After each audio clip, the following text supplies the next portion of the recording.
Hey everyone, I am audiobook narrator Scott Brick. I have had the wonderful pleasure of recording a number of Landon Beach's books, the most recent of which was Huron Breeze. And for those of you who are not aware, that was only book one in what's going to ultimately become a trilogy in the Huron saga.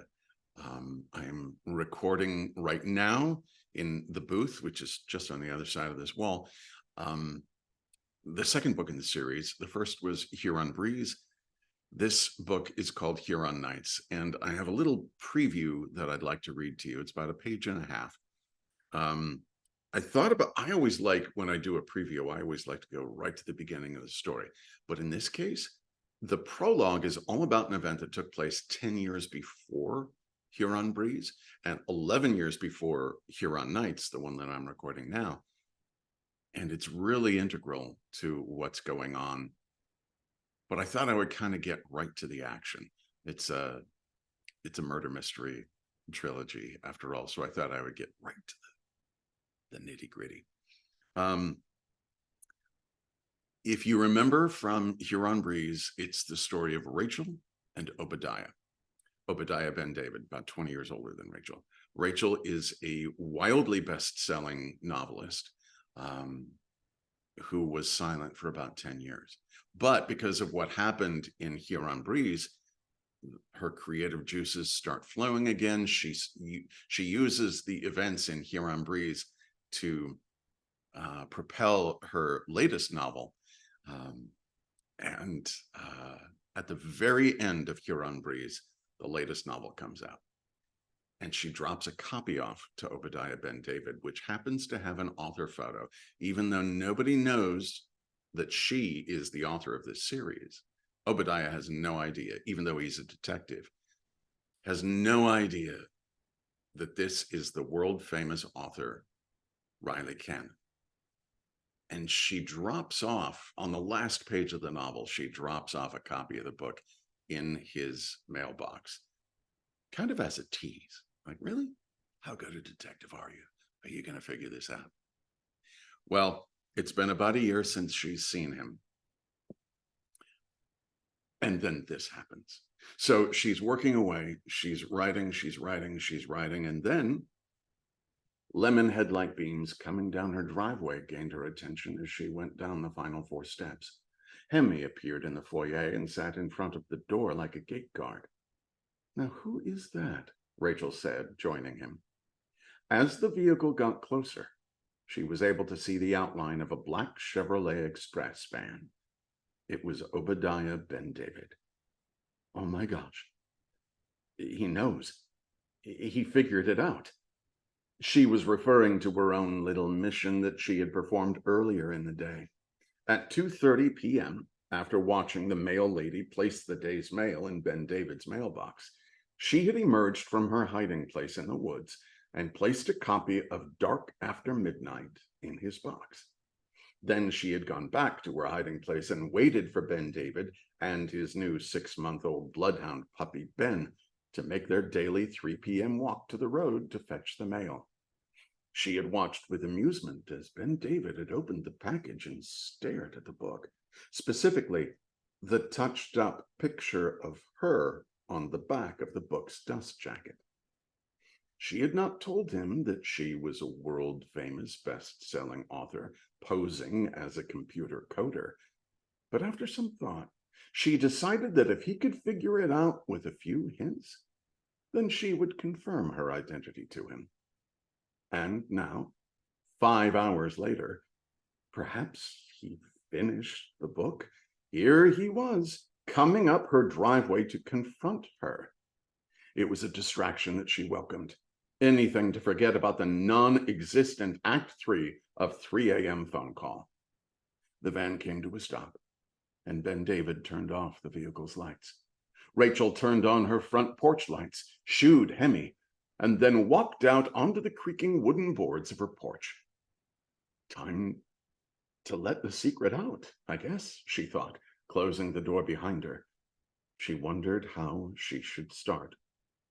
Well, I purposefully deceived you because Ben David opened the driver's side door, and after a few more seconds, his 6'8", 250-pound frame stood in her driveway. I tried to call, he said, closing the door. Her phone was next to her nightstand, a habit she had while writing in the upstairs room. No distractions. I didn't have it on me, she said, smiling. She was happy to see him. When you face death with someone and live to tell the tale, well, there's something different from then on. She now considered him a friend. You don't ever have to call before coming over. Come on, get it over with. You know I'm Riley Cannon. He approached the porch in long, heavy strides, dressed in his usual attire, running shoes, jeans, black belt, and white t-shirt with a pocket. He was past 60 now, but still had muscular tanned arms and huge hands. His cell phone always looked like a toy phone whenever he brought it out and began punching buttons. The garage light hit his shaved head at just the right angle to make it look like half of an albino watermelon was floating toward her. Got some news, he said. She went down the 2 porch steps and stood in front of him on the concrete driveway pad. His figure towered over her 5'2", 110-pound frame. I know you do, she said. He squinted his eyes. You do? He asked. How did you hear about the murder-suicide? What? And things go horribly, horribly wrong. So anyway, we have a little bit of a surprise here for you. To let you know, as I mentioned earlier, there's going to be a 3rd Huron title, another adventure with these 2. But again, a little bit of an inside look, a peek into the world of Riley Cannon, Landon's main character, the book within the book.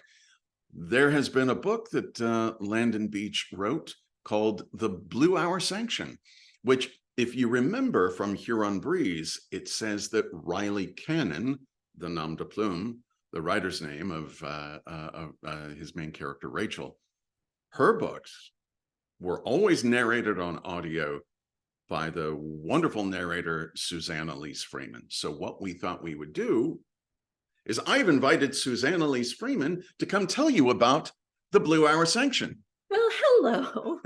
So here we go. I gave it away. I laughed at you off camera and I totally ruined the surprise. No, all good. Hi, guys. So it's funny how this turned out.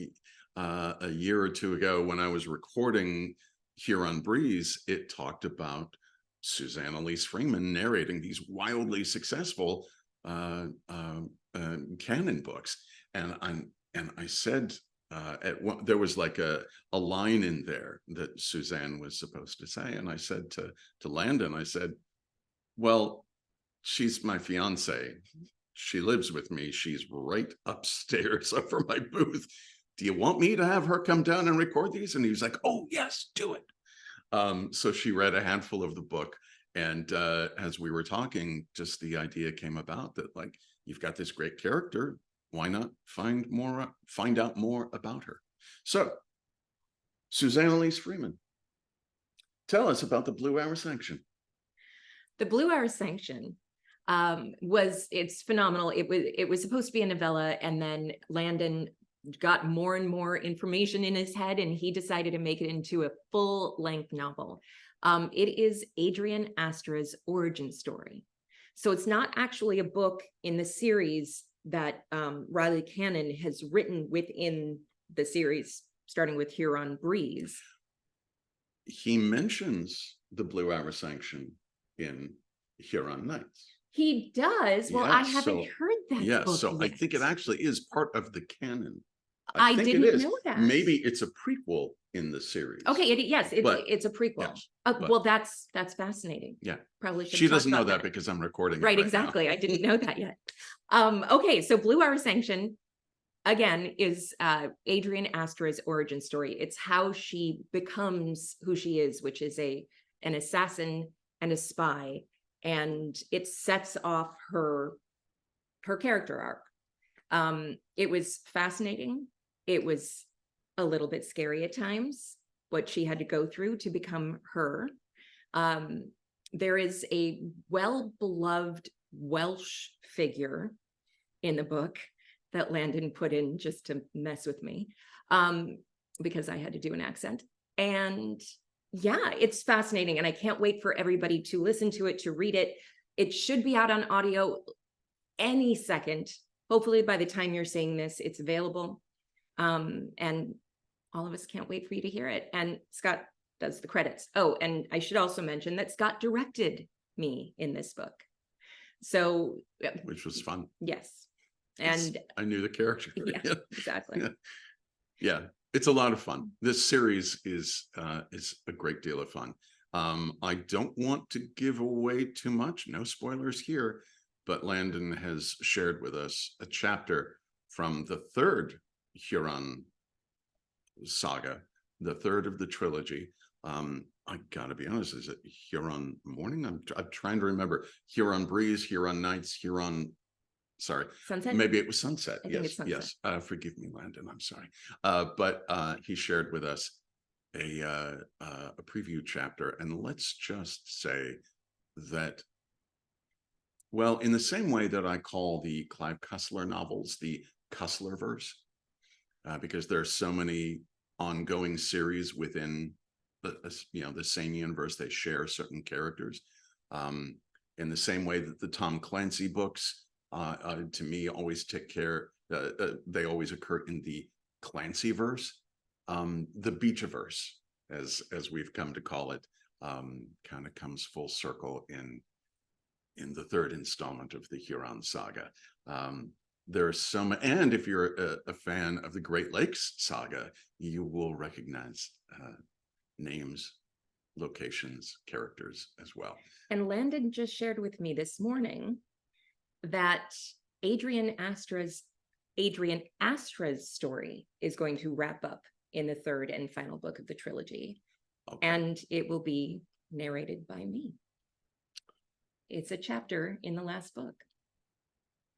A chapter of the Huron saga, the third Huron book. Yeah. So we're listening to the book within the book, and apparently it's going to wrap. So my book, The Blue Hour Sanction, is Adrian Astra's origin story. In this final book in the trilogy, it will be the ending of her story. So for those of you who are, I don't know, look, I'm a science fiction fan. We're both huge Marvel fans, both science fiction fans and Marvel fans, and fans of ongoing series. You know, when you get an Easter egg, something that you know is aimed just at you, anybody who gets the joke, you are exactly the person that joke was aimed at. Well, that's where this came from. When Landon started all this, when I was doing Huron Breeze, and he mentions Suzanne, Elise, Freeman, he did it because he knows that we're getting married and we're both audiobook narrators. And he's like, oh, wouldn't that be cute? And I was like, well, you know, she is just right upstairs. And next thing you know, it's this interconnected Beachiverse, which I'm going to go ahead and trade. No, I won't trademark it. Landon, get on that. And do we tell them certain characters that will show up in the book?